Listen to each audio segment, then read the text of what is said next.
தேர்தல் ஆணையம் ஓரணியில் தமிழகம் உங்களுடன் ஸ்டாலின் ரொம்ப விகரசா போறோம். எதிர்க்கட்சி கூட்டணி ரொம்ப பலமா இருக்குன்னு நினைக்கிறேன்.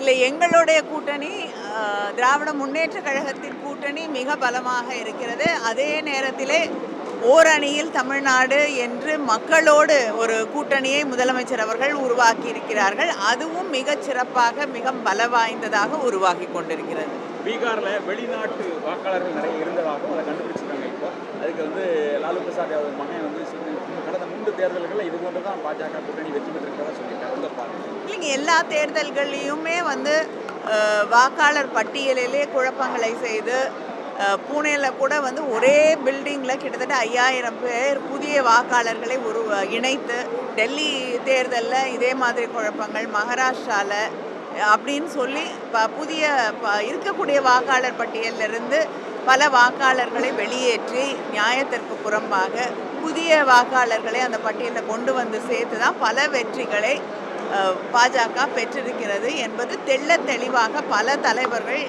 ஆதாரங்களோடு எடுத்து சொல்லக்கூடிய ஒன்றாக இருக்கக்கூடிய நிலையில் இவங்க மறுபடியும் குழப்பத்தை உருவாக்க முயற்சி செய்யலாம்.